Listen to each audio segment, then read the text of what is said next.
Good afternoon, everybody. Thank you so much for being here. My name is Charity Stewart, and I work in the Advertising and Development Department here at the Space and Rocket Center, and it is my pleasure and honor to welcome you all for coming out today. We have a very special event going on this afternoon. It's a rare thing to be here to celebrate with two local Huntsville authors as we celebrate the launch of their new book called Bold They Rise. Just behind me there. And they have brought with them two very special guests, and I'm going to let them do the honors of introducing them. But I just wanted to say thanks for everybody for being here, and thank you, David and Heather, for the hard work that you guys did in putting this book together. And if Heather, if you want to come on up and get us started.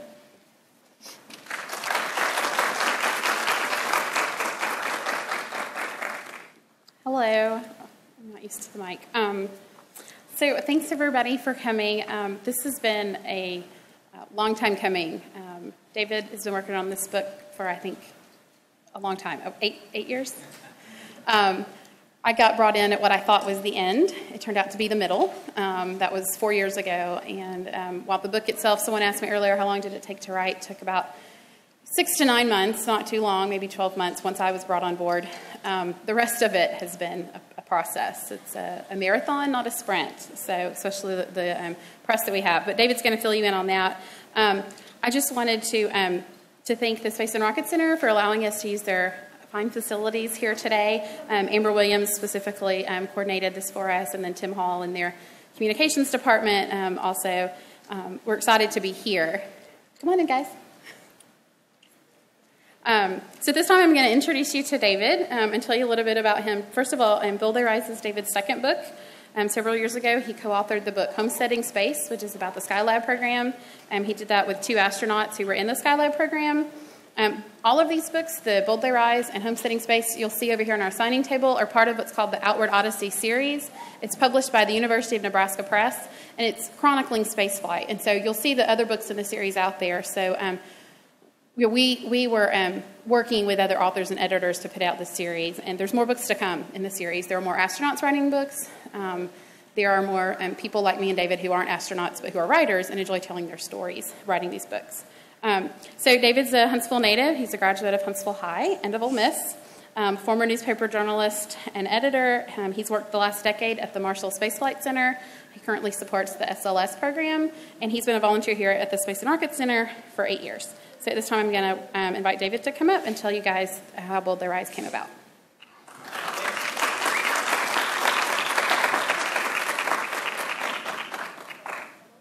All right, are we, hello? Am I live? Good enough? Okay, great. Technology, right?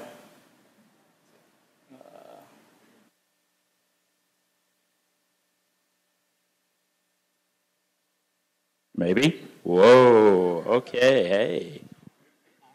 Sing us a song. So yeah, I wanted to just kind of start off talking a little bit about the book and how it came about and what we tried to do here. How the book came about is kind of a simple story.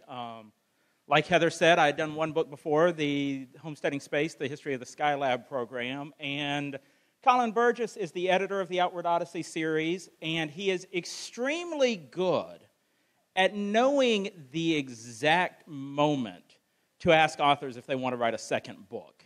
Because if you ask too early, they're still kind of in the process of the drudgery of writing the book. If you ask too late, kind of the excitement has worn off. But there's an exact second that if you ask, oh, hey, yeah, this is kind of fun. This was no work at all. I'd be glad to do that again. And so how the book came about is Colin asked at exactly the right second. But wanted to talk a little bit about what the book is. Technology, right?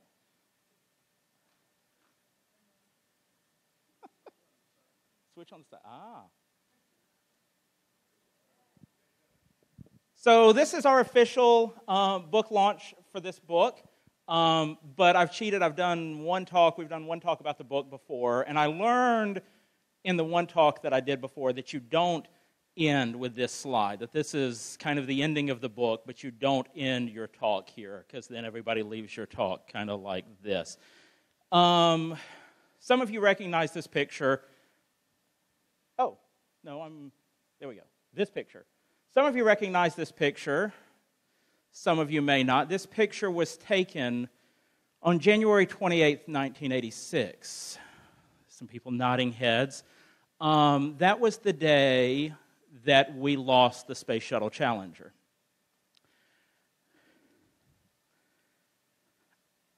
I was at Huntsville Middle School. I was a middle school student on that day.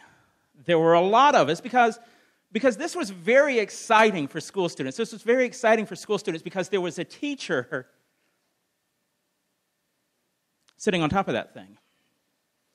And so it was a very exciting day for students. A lot of us at the school were watching it when it happened. I was not. I was not. I was at gym. I was at PE. PE took priority over our nation's space program, but, you got to have priorities. So afterwards, I was in the locker room, and I was changing clothes, and I was getting dressed to go back to class. And another student came up to me and said, Have you heard the space shuttle blew up? And I told him no, that he was mistaken, because space shuttles don't blow up. That's not something that they do. That's not part of how that vehicle operates, is they don't blow up. I feel bad because, somewhere in this town, there is some guy who, had to find out twice that day that we had lost Challenger. Because I really think I convinced him. No, he was wrong. Whatever he thought he had heard or seen, he was mistaken. That was my story. That's where I was that day. I was a middle school student. I was here. I was in Huntsville. I was probably within 5 miles of Marshall Space Flight Center at the time that it happened, but it was a world removed from me. It was personal. It was emotional, but I was detached. 11 years ago, we had a similar experience happen. I was at home one day, and one of my coworkers called me from the education team at Marshall and said, Have you heard we lost Columbia? And the interesting thing is, I didn't know anybody on that flight. That was the last time that the space shuttle flew that it didn't carry somebody that I had at least met. But even so, it was a very different experience. It was personal in a very different way.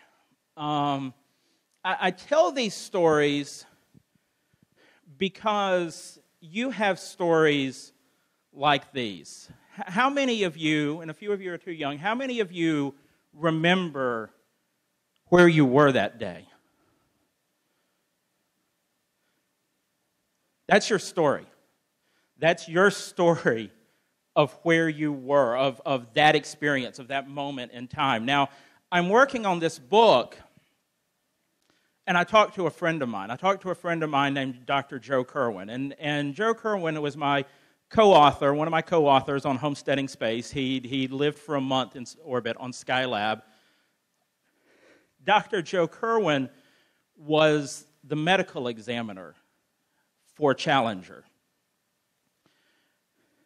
Dr. Joe Kerwin's job in 1986 was to identify his friends who had been on that vehicle.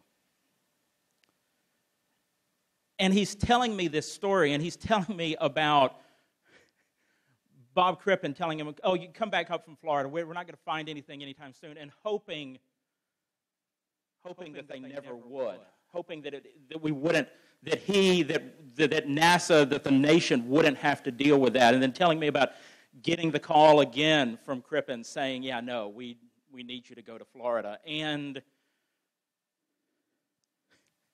that had been my story, right? My story was being at Huntsville Middle School in the gym. But now This is the story of a friend who was telling me about what happened to his friends. And it's a very different story. I have my story of where I was that day. You have your story of where you were that day. Joe has his story of where he was that day. Let me tell you a story of where I was this day. April 12th, 1981. Where I was this day was that gentleman back there in sort of the burnt orange shirt took his 5-year-old son and said, "Hey, come here. Come sit in front of the TV with me. We're going to watch something." And gosh, I was born a week after the Apollo-Soyuz test project landed, right? The Apollo era ended a week before I began. So this was the first American space flight of my lifetime. And I was old enough to realize, hey, this is kind of cool. In my mind, John Young and Bob Crippen were the first astronauts ever. It wasn't until I was in my 20s that I found out that John Young had walked on the moon, which arguably some would say maybe is cooler, but no. That part of me that was still 5-year-old Dave, that was the ultimate.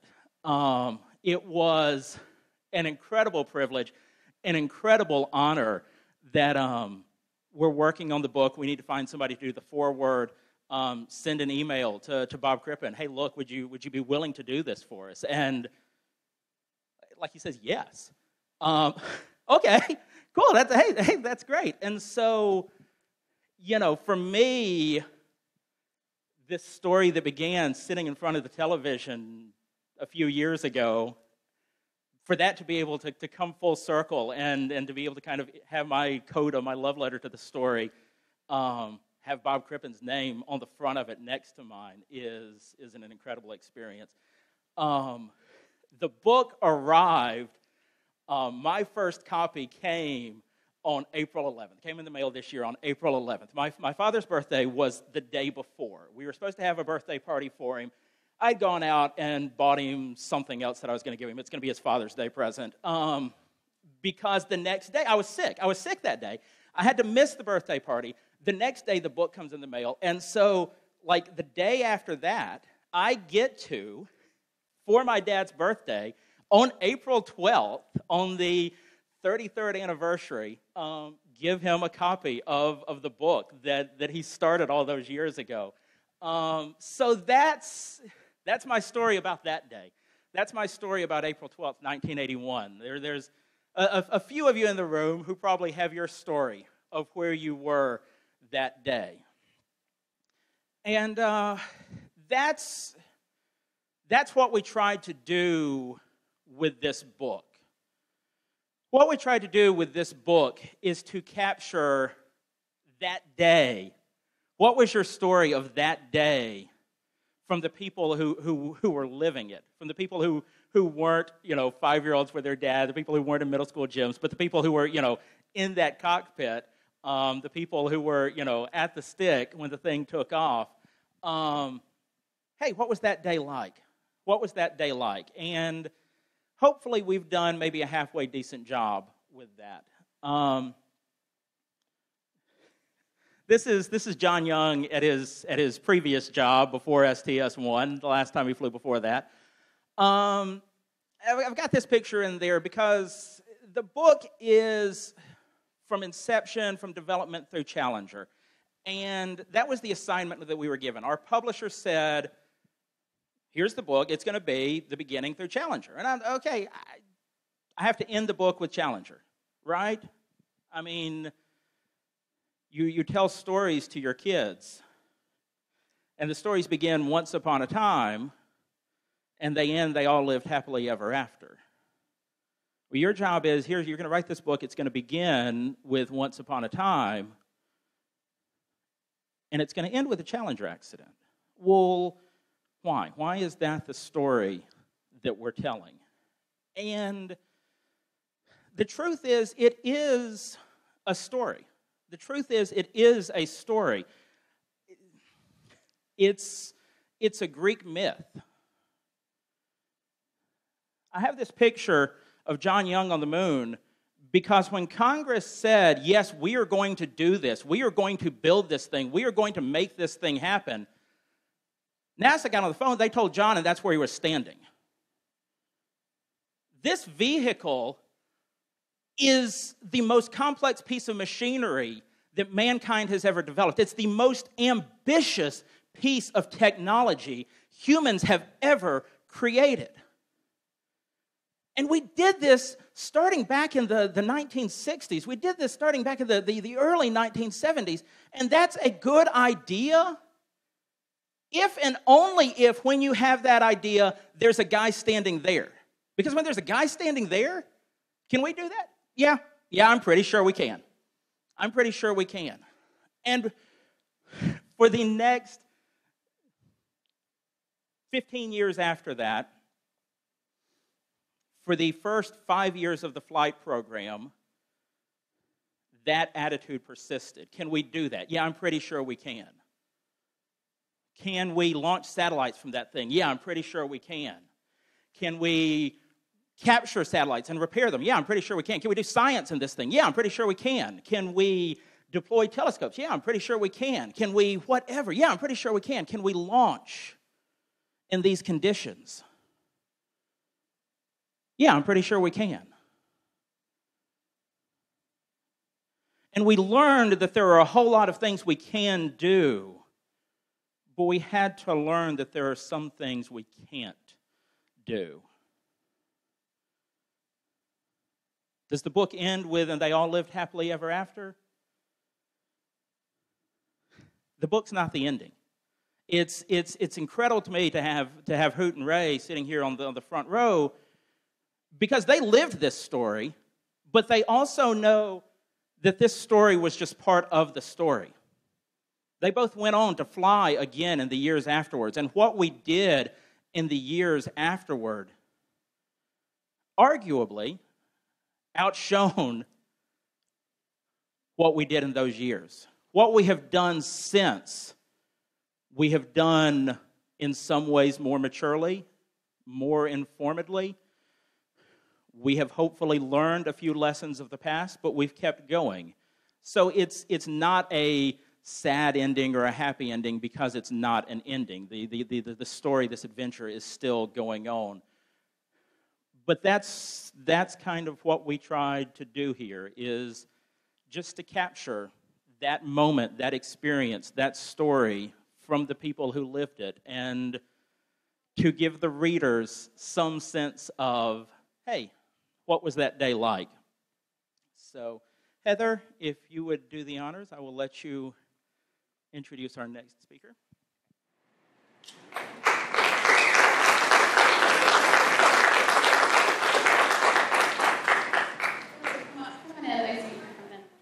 I want to do something interesting. You guys have been to like a play or concert lately. You know, people take a picture of their audience. So I want to take a picture of all of you guys. So y'all just hold tight, smile, wave, whatever you want to do. Ready? Here we go. Okay, thank you for indulging me there. This only happens once in a lifetime. So, okay, so we have a little bit of an addition to our program that we added today. We have with us today, let me find what I'm supposed to say. Okay, we have with us today Scott Phillips, who is a retired NASA engineer.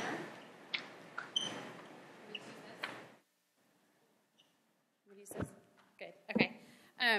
And I'm just going to read this to you about him because I've not actually read it. At the age of 19, Scott Phillips embarked on a career with NASA's groundbreaking Space Shuttle Program. He was the last team member to exit the first external tank prior to its maiden flight on April 12, 1981, and he saved the Remove Before Flight ribbon as a memento. What followed was an extraordinary adventure encompassing the entire span of the program. Scott recently completed his memoir called Remove Before Flight, chronicling his 33 years working on the program. The book is scheduled for release late this summer. Scott is also a woodworker, and during his career, he was inspired to create one-of-a-kind hardwood models to reflect and honor the excellence of the shuttle program. He is an artist, space historian, an archivist, songwriter, and motivational speaker. He lives in Harvest, Alabama with his wife, Diane, and his sons, Christian and Tyler, and he has a special presentation at this time to make. So, Scott?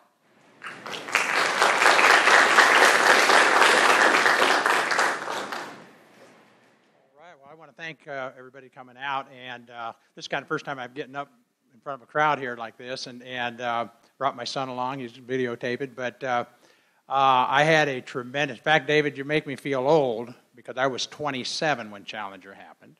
And I actually worked on that tank. And I knew those guys. So it was a whole different world for me for the 33-month shutdown that we had. It was very historical, but it was a beginning for me. I actually had a beginning in Challenger. And my career shifted from the technical to more administrative. And so I had an opportunity to work on all the external tanks of the Space Shuttle Program in my lifetime. So it was just a privilege to belong to the world's greatest workforce.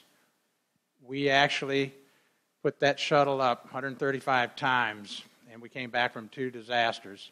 And that's a testimony to the American way of really just coming back from those. It was a privilege to belong to the world's greatest workforce. And so, but when I was a kid growing up, just a funny story real quick, I would carve my mother's broomsticks because it was the only hardwood we had in the house. My dad wasn't a woodworker. I had 3 sisters and a brother, and I would take a meat saw and I'd cut like all the broom and mop handles, and I'd whittle. They couldn't figure it out. Well, when I grew up and got into school, I discovered dendrology, the study of hardwoods. And there's 20,000 different species of woods available. I didn't know that. But my goal during my career was to blend those woods together to form this iconic shuttle. It becomes a situation where we had an individual about 25 years ago die in the middle of his career, and they wanted to do something very special. And so they asked me to build a shuttle model for the first time. Well, I get out there and I start whittling and doing all this stuff, and so the day came, we presented the model. The day we presented the model was to his widow and his children and grandchildren. And when they pulled that out of the box, they all started to cry. Not because of the shuttle as much as what the symbol meant to them. And so that really kind of sobered me up to think, you know, the symbol of the shuttle is very iconic, and people, when they look at that, it's a symbol to me of leadership and of just greatness. So I continued to build those models for 25 years after that. The program course ended. I'm retired. I'm continuing the legacy by building these models. It's just a blessing to be able to do that. So what I want to do, David, I'd like for you to come up if I can. I'd like to present to you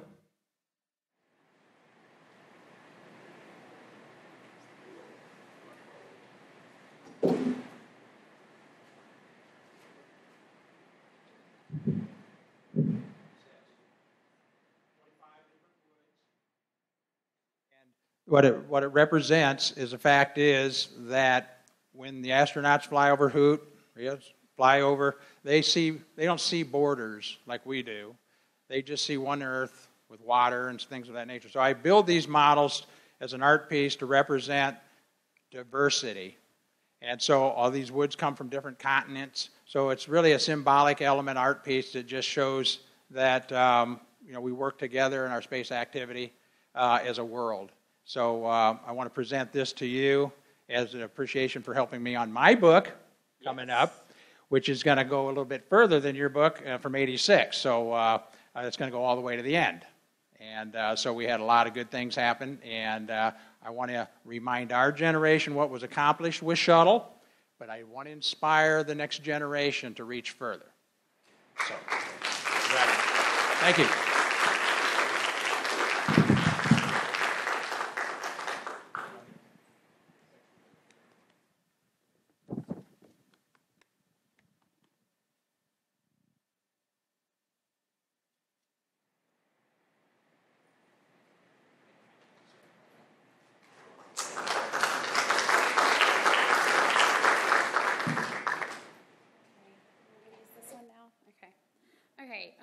So without further ado, we're going to introduce our astronaut guests to you today. And I'll tell you a little bit of a story about how it came about that they are with us today. First, I want to say, though, because when David told the story in California about where he was when Challenger happened, I didn't get to tell that part because it was a different talk we were giving. But I was at home with the chicken pox when Challenger happened, and I remember, I don't know exactly why, we may have been doing a remodel in our house or something. Our television was in the dining room, which was weird. But I remember being at home, the little girl who gave me chicken pox, her first name was Brandy. You know, you never forget things like that. And I just remember, I didn't understand because I was a kindergartner, and I didn't really gather what was happening. But I remember it. And so even if they didn't understand, I still remembered. So I got the idea that I wanted to have some astronauts come speak at our book event, and I thought, who would I like to have, and Hoot Gibson, if some of you probably already heard him before, he does a lot of things here in Huntsville, and I see, Lunch with an Astronaut, I've seen him speak here before at things I've been to, and so that was appealing to me, but I was really most interested in his wife, I'll admit, and I talked to them on the phone about this. But my interest was because she was one of the first 6 women who were selected by NASA to be an astronaut in our country. And I was just fascinated by that. I got to write that chapter. I wrote the TF&G chapter, the 35 new guys, and both of these were selected as part of that class. And I just was fascinated by the women in space angle. And David let me handle that part of the book, naturally, because being a woman myself, I could help pull the pertinent stories. So when I wrote requesting these guys to speak, they didn't offer Ray as an option, but I was like, so could I have Hoot and Ray come speak at this event? And they replied back and said yes, and I was really delighted. And so I'm excited that they're here and to hear their story. So I'll tell you a little bit about them. They've got these really long bios because they've done such wonderful things, but I'll tell you a few things. Hoot Gibson spent 18 years as an astronaut. He flew 5 space flights, 4 of them as the mission commander, and he was aboard Space Shuttles Challenger, Columbia, Atlantis, and Endeavour. So he saw all but one. His final space flight was the first mission to rendezvous in dark with the Russian space station Mir in 1995. And then he has gone on to pursue more career opportunities and is a well-flown pilot. And then Rhea Seddon is a physician. She was a physician before and a physician after her astronaut tenure. She's got I love her bio. I could read the whole thing. But I'll just read parts of it. A veteran of 3 space shuttle flights, Dr. Rhea Seddon spent 19 years with NASA. As I said, they were both selected in 1978 to the astronaut program. She flew aboard her first shuttle flight in 1985, and that mission is covered in our book. Deployed 2 satellites, operated the robotic arm, performed the first echocardiography in space. So she used her physician skills while in space. And then continued to fly more flights after the Challenger incident happened. So without further ado, I'm going to introduce Hoot and Ray to come and speak to us today. Thank you, guys.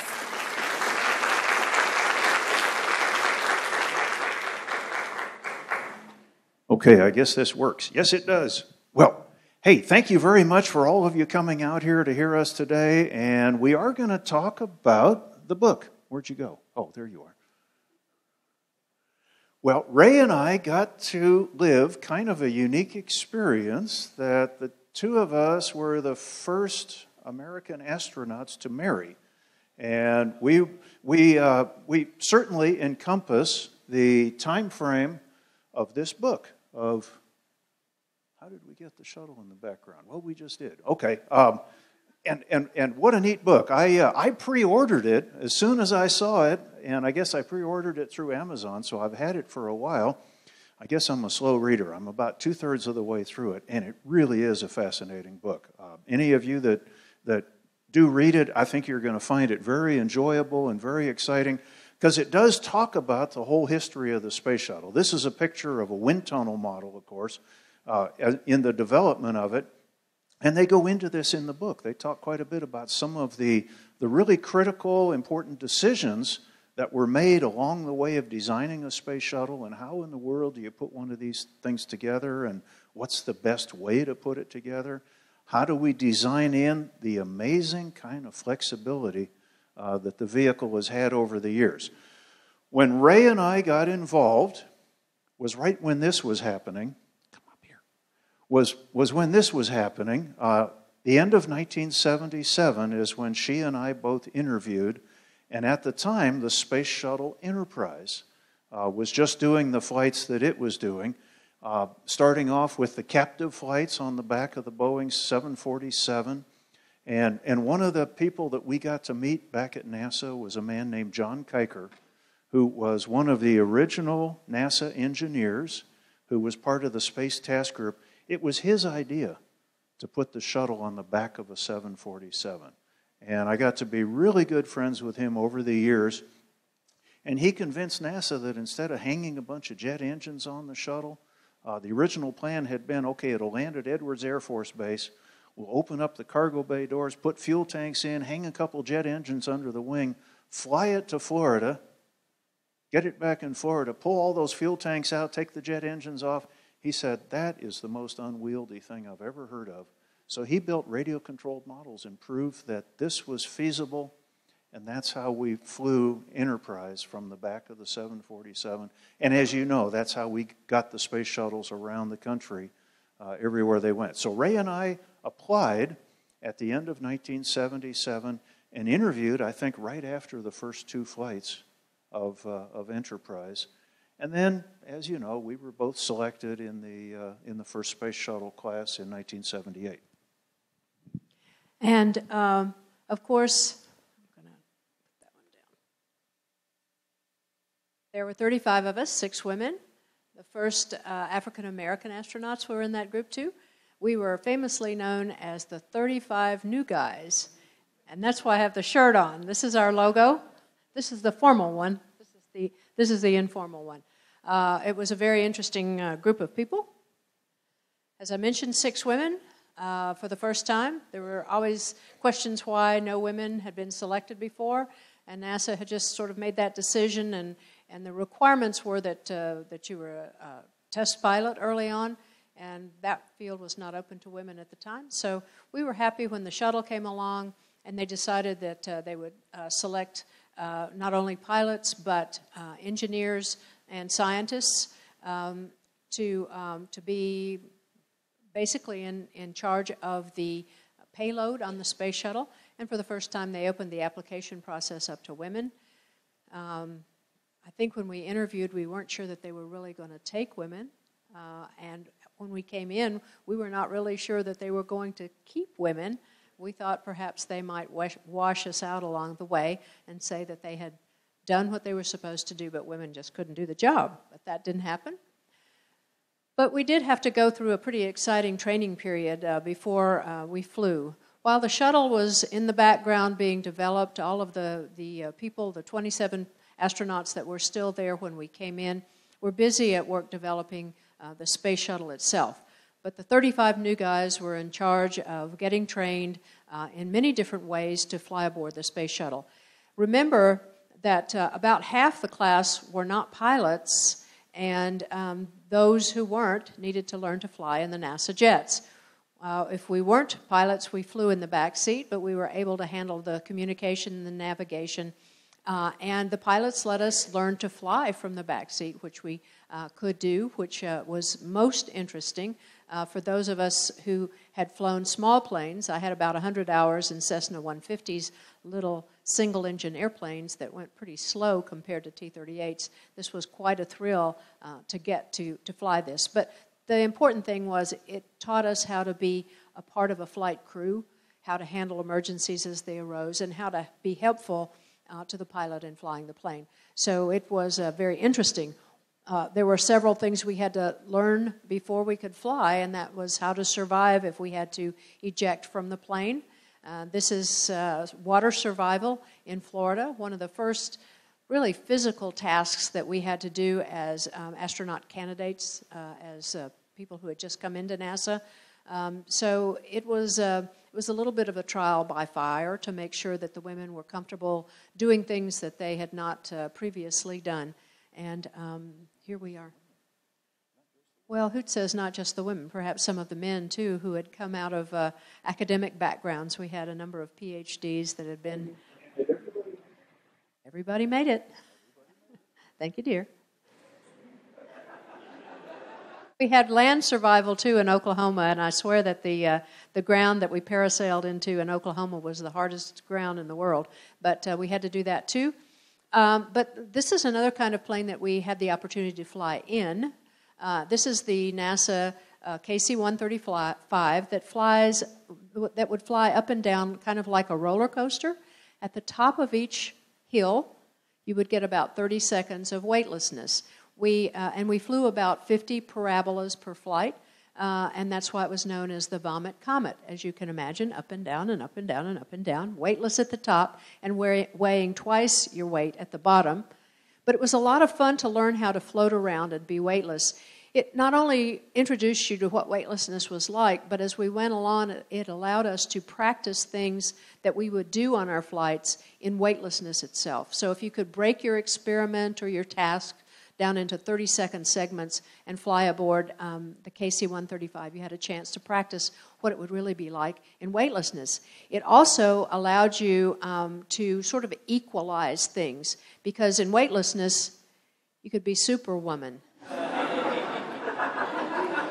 Hoot and I never had the opportunity to fly together. That was something that NASA had kind of an unwritten rule against. And so we never had a chance to fly in the shuttle together, but we did get to fly in the KC-135 together. Oh. A good picture.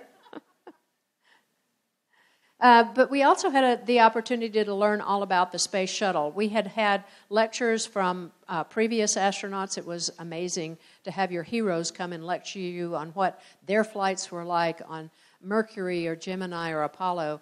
If you can believe it, Neil Armstrong came and told us about landing on the moon and the preparations for that and what really happened. And so we had all kinds of folks come and talk to us about their flights. But we had to prepare for our flights. And this is one of the simulators at NASA. This is a fairly simple one where you could learn about the electrical system or the flight control system, and you could just learn one single system. And you had to learn that first. You had to learn how to use the checklist, how to make the system operate when you first turned it on, and how it fit into the shuttle. And then you would have the opportunity to practice what you would do if things didn't work right, if the system was broken, how you could reconfigure things so that you could solve the problem.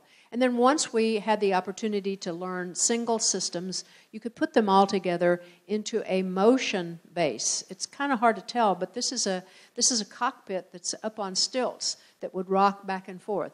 They could rock you back to practice what it was going to be like during launch when you're on your back looking upward. But it had the pilots had the opportunity to see what it felt like as they were flying the shuttle. And all of us had the opportunity to learn how to work together. This is a four-person cockpit. The flight crew, the flight deck crew that were going to launch together upstairs in the space shuttle had the opportunity to train in this kind of simulator in a very realistic sort of way. There were visuals out the front. You could see where the landing site was, and the pilots had the opportunity to practice landings in this simulator. Well, once you got used to working with your crew, the four of you, with a training team helping you to practice all of these things, you had to get to know how to work with mission control, because the folks in mission control have a lot more information than the people in space do, and they really guided you through many things. So our training procedures were lengthy, but we really felt like we had gotten to know how to fit into NASA, how to be good astronauts, and how we were going to approach flying the space shuttle. We also had lots of lectures from scientists all over the place. We had lectures in geology, what the Earth was going to look like from space, what was important, what was different that pictures could be taken of. We had lectures in oceanography to know about the oceans and how they were going to appear, because you have so much different view from space than you do from here on the ground. Meteorology, what are weather patterns? What are the things that make good pictures but also teach us a lot about our Earth? So we had lots of lectures about the many different sciences, also the sciences of things that were going to fly on the shuttle. We had life sciences, what were the medical experiments that were going to be done, materials science, what did materials do, physics lessons, all kinds of lectures on what we might be carrying as a payload. This is a nice picture of course, the Sinai Peninsula. I'll digress here for a moment. This is the Sinai Peninsula. This is the Nile and the Nile Delta. And for those of you who happen to read the Bible, this is kind of an interesting site because you can see where old Pharaoh lived, where Moses wandered in the desert, and over here is Israel, where Jesus walked. So a very nice historical picture, but a nice clear day over that part of the earth. And of course, we also like to take pictures of Florida, and you can very clearly see where the Kennedy Space Flight Center is. And they say geography is destiny. You need something as close to the equator as you can get on the East Coast, because we launch eastward, and something that you launch not over a populated place on the earth. So Cape Canaveral was just where it needed to be. Want to talk? Well, and Ray and I, of course, therefore, were there for the first flight of the space shuttle. We thought when they picked our class that we were 6 months from the first launch. It actually wound up being closer to 3 years. So we got to work on some of the software and the preparation and the checklists and the procedures, and it finally, in April of '81, came time for us to launch STS-1. Columbia, going to space for 2 days with, as mentioned, John Young and Bob Crippen on board.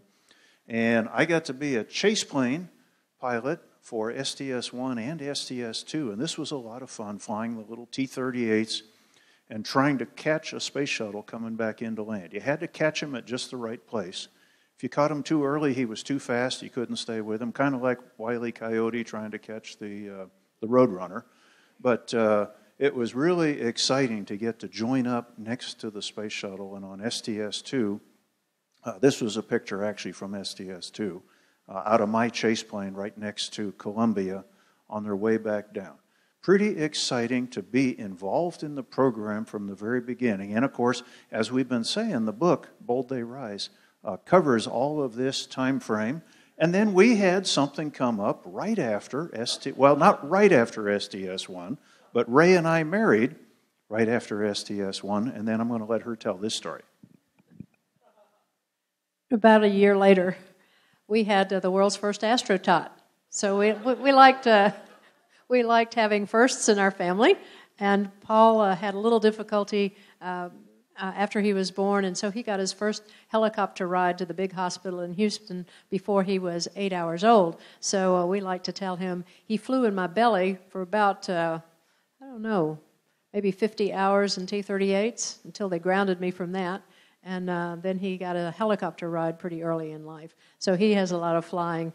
Doesn't want to do flying now. I think he had enough of it. But interestingly enough, and I didn't know it at the time, but this was in 1982, and I basically took myself out of the running to be the first American woman in space, because shortly thereafter they named Sally Ride to that spot. But, I felt like, I got the better prize, to tell you the truth.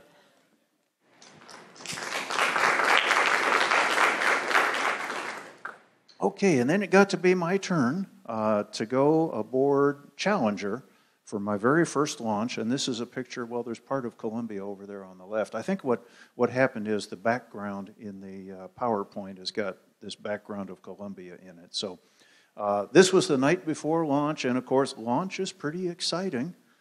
Ray and I had a bet as to who was going to get to fly first. I was betting she'd get to fly first. She was betting I'd get to fly first, and it was a pretty high-stakes bet. We were betting 50 cents and a jelly donut. And it turns out I won the 50 cents and the jelly donut early 1984. This is in the book as well. And on my first mission, I was the co-pilot. And we don't call the co-pilot the co-pilot. The two pilots on the shuttle were called the commander and the pilot. And the reason is astronauts, especially pilots, are such prima donnas, nobody's willing to be called co-pilot. So the two pilots are called the commander and the pilot. And we launched aboard Challenger, and we did this on our first mission. No doubt you've seen this picture before, and I'm sure you've wondered who was the gifted photographer that shot this photo. And as the co-pilot aboard Challenger, I was the only one on the crew that had absolutely nothing to do during the spacewalk. So I'm parked at the window with a camera. And I took this picture of Bruce McCandless, and it's too bad I don't get royalties for this photo because it gets used everywhere. And I shot this picture as well. And you know what? I'm glad I got to be a pilot astronaut because we get to be the mission commanders, we get to do the flying, but I got to tell you, looking out the window and seeing Bruce out there, I was jealous. Just picture the view he has got looking beneath his boots at the Earth 180 miles below his feet. I was really jealous. And pilot astronauts don't get to do any spacewalks, and the reason for that, we are much too valuable to risk us outside. We carry lots of mission specialists like my wife, and so we've got spares. We can send a couple outside. In actuality, it's to even out the amount of training time. But again, I was really jealous looking out the window and seeing this picture. We came back, and we made the very first landing back at Cape Canaveral. This was on the 10th Space Shuttle launch, and this is in the book as well, back in 1984. And later on in the day, somebody was talking to me, and they said, okay, now, you were the pilot on this flight, right? And I said, yes. And they said, well, you made a beautiful landing. And I said, thank you. And, of course, the landing was made by Vance Brand, the commander. But that doesn't stop me from taking credit for it if I get a chance. But he did. He made a really beautiful landing. And by now, our little baby son, Paul, who you saw in his very first press conference when he was about 2 weeks old, by now baby Paul is a year and a half old. And it was funny, he almost didn't know who I was when I came back, because I'd been in quarantine for a week and then gone in space for 8 days. And so he almost didn't recognize me when I came back. But Paul had his own little flight suit and looked like the littlest astronaut. And of course, as Ray said, he was the astrotot. Well, over the years, as we went along in the shuttle, we did some amazing things. We did some things that have never been done in space before. This was the Solar Max satellite, which had malfunctioned up in orbit, and the mission right after 41B, the flight that I just showed you my pictures of, launched up there, repaired that satellite, and it went on to another completely successful time in space after it was repaired. They also, on a couple missions later, went up and recovered 2 satellites that had been launched on the 10th Space Shuttle mission, but they went wrong with their booster motors, and they didn't wind up in the orbit they were supposed to be in. But NASA went up later that year, recovered the 2 satellites, and we're just seeing part of them back here in the cargo bay, and brought them back to Earth. They were refurbished, and they eventually made it back to space. Otherwise, this would have been the loss of 2 $200 million satellites. So the things that we evolved into doing with the space shuttle, I don't think were really envisioned at first, but this is the brilliant job that the engineers and the scientists did in designing the thing in the first place to have that kind of flexibility. And then I think it gets to be time for Ray's turn. This is my first crew. I was, there were 6 of us, and we were all kind of vying for position. And Sally went first, but I was pleased to find that I was assigned to my flight 3rd because, that's kind of quite an honor, and I thought I was going to be 6th. But unfortunately, the schedule changed around, so I ended up being the 5th to fly. But people tell me, I don't think I'd feel too bad about that, and I don't.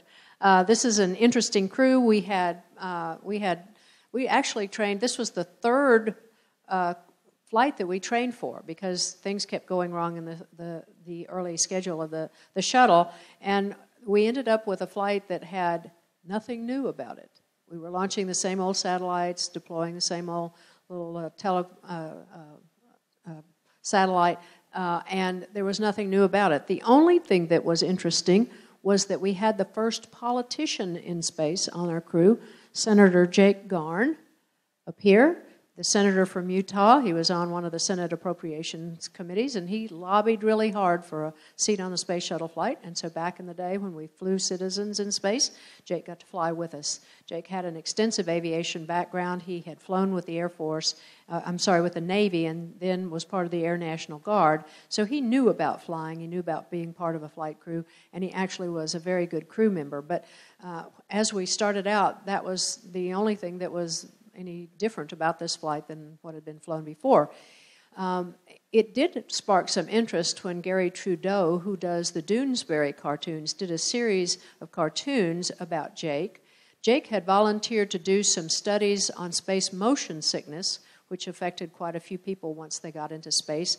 Could make you sick. And Jake said, I'll help you study what causes that. He says, I've never been sick in an airplane, but, whatever you want me to do, I'll do. And so Gary Trudeau figured he was really going to be sick, and he did a series on Jake and called him Barfin' Jake Garn. And luckily he got into space, and he was Barfin' Jake Garn, but he got some good information about space motion sickness. Well, we launched a couple of satellites, and lo and behold, one of them didn't work very well. Again, in the early days, things didn't always go right. So the ground decided that we should go and re-rendezvous with that satellite and try to repair it, try to flip a switch on the side that apparently had not deployed, and they came up with a way for us to do that. They wanted us to design two instruments that would be hooked to the end of the arm, and we called them the fly swatter and the lacrosse stick. And they were long things that would allow us to reach out and snag that switch on the side of the satellite and try to turn the switch on. And so here we are doing some construction work on those things. I had to get a needle and thread out of the medical kit to try to sew some book covers to the end of this fly swatter. The Capcom and Mission Control, when they saw what we had put together, said, you're a really good seamstress. My friend Sally Ride corrected him and said, no, she's a really good surgeon. So we ladies had to stick up for each other. Well, the next step was to do an unplanned spacewalk, and two members of our crew got out and went outside to attach those two devices to the end of the robot arm. And here they are. I've pulled the arm over. I'm the arm operator. I've pulled the arm over into the side of the payload bay. This is the arm coming down. And here they are strapping those devices to the end of the arm. This is the first time in the history of the shuttle program that people had gone outside. Two members of each crew are trained in the space suits, but there wasn't going to be a spacewalk on this mission, but our two spacewalkers were very pleased that they got a chance to go out and experience this. Here we are. Here's the satellite, huge satellite, and the arm with the fly swatter and the lacrosse stick. And we're trying to turn on a little switch up here in the orange box, about the size of my finger. So it was quite a task. We were able to tug on that switch several times as the satellite rotated by, and we knew that it was in the on position. But unfortunately, that was not the problem, although the ground thought it was. And we had to separate from it so that if the booster fired, we would be out of the way. This is the large booster on the bottom that could have blown us all to smithereens. So we separated away from it. A crew went up later and hot-wired around the internal electronics and got it on its way. So that was another save for NASA. We did have the opportunity to do some fun things after all of those unplanned activities. I would mention that those were unplanned arm operations and an unplanned rendezvous. Our crew had not really trained to rendezvous with a satellite in space. So it was quite an exciting few days for us. We managed to do everything that was expected of us, but we were glad that it was all over with and that we had been able to do everything, even though the satellite was not turned on. Jeff and I are playing with a Slinky. We also had other children's toys. This was for a children's museum to demonstrate to kids what weightlessness is like. We had a yo-yo. We had magnetic marbles. You know, kids don't know whether magnetism works in space. It does. I took some jacks and a ball to see whether I could play jacks in space, and that was interesting to figure out. But the film was quite popular with the teachers. that could demonstrate how things worked in space. Of course, you're always happy to remember where you come from, and I'm from up the road here in Tennessee. So here I am with my Tennessee bumper sticker. My friends in Tennessee like this one. But remembering where you come from is nothing compared to actually getting to be home back on the ground. Here's a nice picture of that baby Paul. He's not walking in this picture, he's running. And it was an exciting moment. It was a nice picture that appeared in People magazine shortly after the flight. So it was a wonderful thing to be a mom. I knew that I wanted to have another child, and in fact, in the slowdown after Challenger, I was offered a second flight, and I'm probably the only person alive that turned down a shuttle flight. But I decided that we were trying to have another baby, and had to tell Mr. Abbey, I just as soon not take that flight because we're trying to have a baby. So there were some very different sorts of things that happened to women in the astronaut program. I doubt that a man had ever said that. I don't want a flight, I'm trying to have a baby. So there were some interesting moments for the women in the program, but I think we all proved that we could do the job just as well as men, perhaps in a little bit different way. Well, and this is one of those pictures. This was my second space shuttle crew. In this case, I'm the mission commander. And in one of those sort of ironies that happens in life, this photo is taken of the crew as it was originally envisioned, which included Greg Jarvis. You can see we had the crew patch all made, and we had our crew photo all done with Greg Jarvis, who sadly got moved off of our crew and died on the Challenger. He was one of the members that went with Challenger. And so our official crew photograph then became this one with Bill Nelson, who Bill was chairman of the House Committee on Space, as Jake Garn was chairman of the Senate Committee on Space. And so Bill Nelson got to go with us to space, and he had to fly before the end of 1985. So they moved Greg Jarvis off of my flight and onto the Challenger. Or otherwise, Greg Jarvis would have gone with us aboard Columbia. And along the way, we decided to have a little fun, so we posed kind of a silly photograph. We had taken a picture with the helmets on, but with the faceplates open so you could see who was who. But we decided it would be fun to take a picture with the faceplates down. You can tell who's who by reading the name tags, of course. We launched on January the 12th, 1986. So we're almost to the end of the book at this point. This was the last mission to launch before Challenger. We went up to space, and this is our happy photograph of the 7 of us up on orbit. And in addition to Bill Nelson, then Congressman Bill Nelson, now Senator Bill Nelson from the state of Florida, my co-pilot, who was on his first mission, Charlie Bolden, who is now the administrator of NASA, retired from NASA and went back to the Marine Corps, retired as a major general from the Marine Corps, and like I say, is now the head of NASA. We were supposed to land back in Florida, and we tried 3 different days in a row to get back down to Florida, and I'll show you a picture in just a second. But one of the funny things that happened just recently was that this was a photograph we took out the window of a piece of one of our tiles floating outside the shuttle. Now, of course, you know, we don't want tiles to come loose. We kind of need those things because they're going to protect us from the 9,000 degree temperature during re-entry. But what happened just apparently early this year or the end of last year was some of the UFO people got a hold of this picture and they said, "Holy smokes, look at this. It's a giant wedge-shaped spacecraft that was accidentally imaged by one of our space shuttle flights."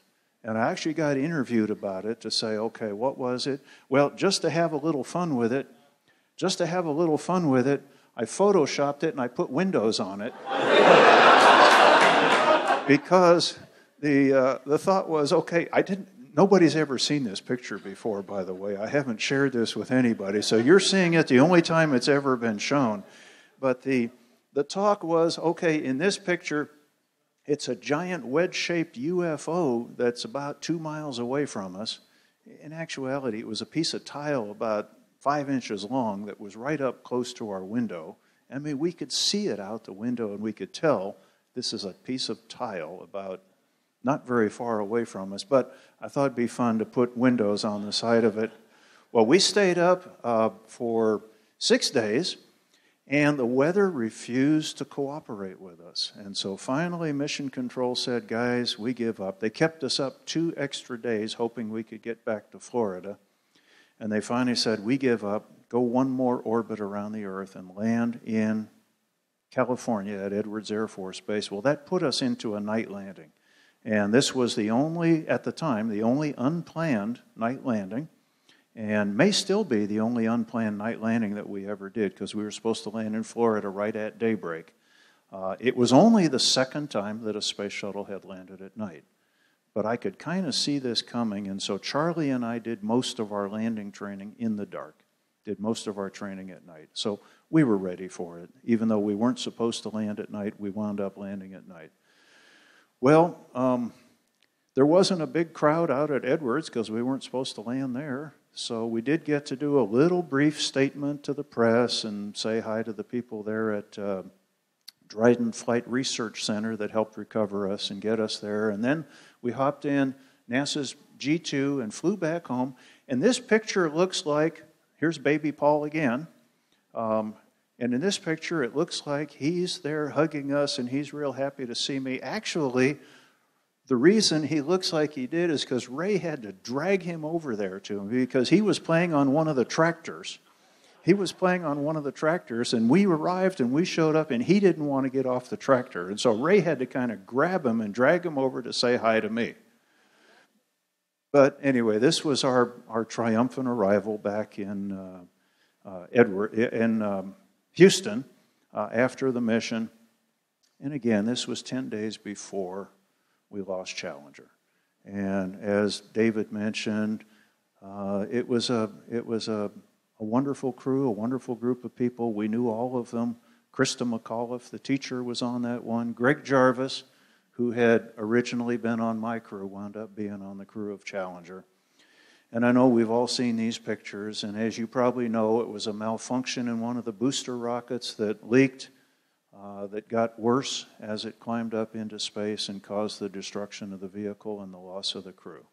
Well, all of us were very much involved in the period after Challenger, in the investigation of what happened, what went wrong, and then how do we fix everything and how do we move forward from there. And this is about the point where the book ends, where David mentioned that the editor asked that they go ahead and cover that time period. So Ray and I obviously were there for the whole time, and it was almost, as David mentioned, 3 years later before we launched again. I worked on the booster redesign of the solid rocket motors, and so the chief of the astronaut office said to me, okay, Hoot, you think they're ready to fly? You go fly them. And so I got to command the second mission when we started up again. So we're ending on a high note, and that was that we did get to go back to space. And as you all know, the space shuttle went on and did some marvelous things in the aftermath of all of that. And Ray and I would go on to fly 5 more times after the period of time covered by this book. And these were our 8 mission patches that she and I did together. So between the two of us, we flew all 5 of the space shuttles. And we were really blessed. We were really lucky. And I don't know if we still have enough time for any questions. I think we do. Okay, if there's any questions for us, Ray and I would be happy to field any questions, comments, ridicule at this time.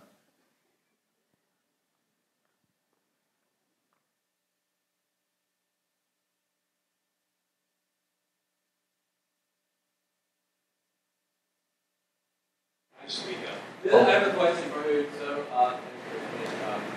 first of all, thank you for that. Just exciting, long time space tomorrow. But you've been in, I don't know, hundreds of aircraft, maybe 400, 500 anything that flies.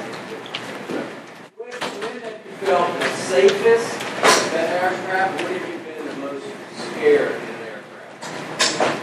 When have I felt the safest in an aircraft? And when have I been the most scared? Well, no, I haven't flown hang gliders, so there's something I haven't flown. I guess you feel the safest in an airplane when you're sitting on the ground. That's probably about the safest you can possibly feel. I can't point at something and say that I was the most scared at any particular time. I've had maybe some nervous moments flying the T-38s, where you're trying to stretch your range. The T-38s are fast, they're neat airplanes, they're wonderful flying airplanes. They don't have enough fuel. And so some of your more nervous moments have to do with weather and lack of fuel. So perhaps some of those moments. I guess I did have a test flight. I was flying in an F-4 Phantom a long time ago. I took off and got the gear up and was out over the ocean, and all of a sudden noticed that my fuel gauge was unwinding. And we had a malfunction that could happen in the F-4 Phantom where you'd accidentally be dumping fuel overboard. Well, I immediately turned back towards home base and was trying to hurry and get back, and I said to my backseater, you know what, we're passing through 1,000 pounds of fuel on the way down. I said, if this thing flames out, we're going to have to eject. And it continued to unroll, and we got back, and it went through 0, and then it went to minus 9999, 9998, and I said, well, phooey, it's a malfunctioning fuel gauge. So, but for a second there, I thought, you know what, we're about to eject out of this airplane. I guess that's probably my most nervous moment. Yes, sir. Pilots say you can never have too much fuel unless you're on fire. Oh, there's a young lady up here. How old am I? Oh, golly. Well, I used to be very young, but I'm not very young anymore. I'm 67 now. But when I joined the space program, I was only 30. So I used to be young.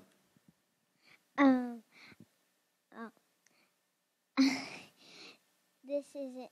I was just asking if this is right because at school I read this astronaut handbook, and it said stuff about astronauts, and I learned about I was just asking if this is right.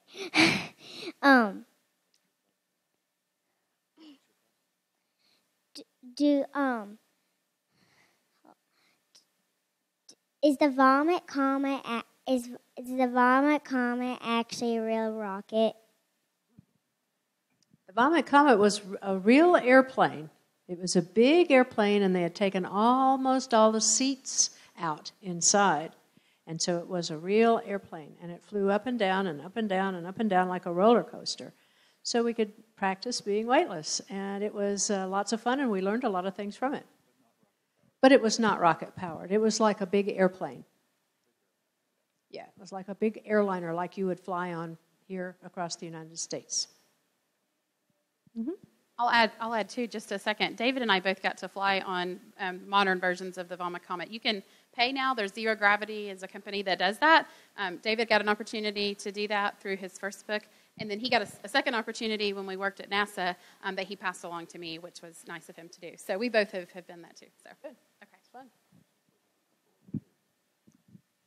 Are you familiar with Louis Giglio at all? I'm sorry, with what? Louis Giglio. He's a Christian, just space. He talks about space a lot. Anyway, he does a thing where you see all the planets. What did it look like the first time you were up there looking down on Earth, both of you? What was your thoughts? Because we're so small compared to... We are. And, on the shuttle, you saw the pictures that I showed. We don't see the Earth like they saw it from Apollo, so you don't see the whole thing. But I think you're captured by the magnificence of it and the complexity of it and how connected we all are. I mean, this is all we got. And I think it reminds you got to take care of it because we're all connected. You could see dust storms coming off Africa that were depositing dust on cars in Houston, Texas. You could see the silt coming down the Amazon River because they were cutting all the trees. And so I think that's the feeling that I have. It was interesting.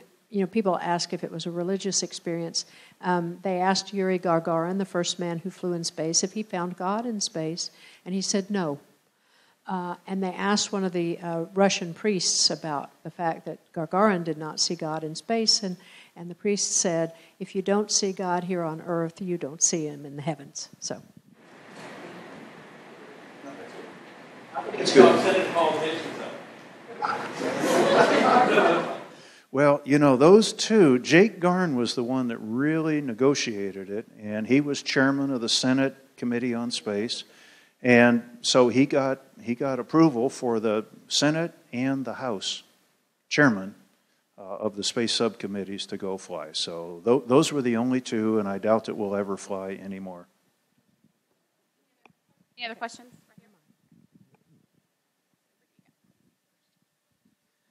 My question is for who particularly. I heard a story once that that NASA had asked you to practice an RTLS scenario, and I was wondering if that was true and what your take on an RTLS scenario and its probability would have been. Okay, yeah. Now, NASA had not asked me to actually fly an RTLS in the Space Shuttle. Now, we trained on them in the simulator, and an RTLS is a return to launch site abort. That's what it stands for, return to launch site. And it was a case where we would lift off, and let's say in the first 2 minutes we lose one of the shuttle's engines. The only thing we could do would be abort back to land at Cape Canaveral. It was a certified flight mode. I think you would have felt real nervous actually doing it, because for most of that flight path, if you lost a second engine, you were going in the ocean. You weren't going to make it back at all. So we never did practice one, although that was talked about as being one of the things we ought to do before the first launch was go ahead and launch an RTLS.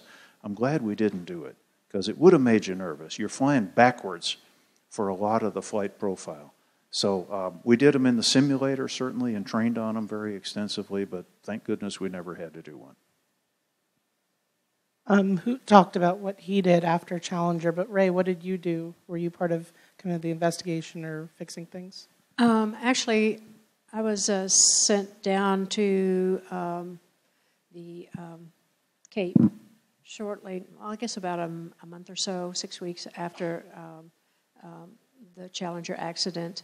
And at the time, I was head of crew equipment, which meant that I was responsible back at JSC for all of the equipment that was flown on shuttle flight. So I'd been working on that for a while and had become knowledgeable about what was there. So they sent me down to Florida as they began the recovery activities.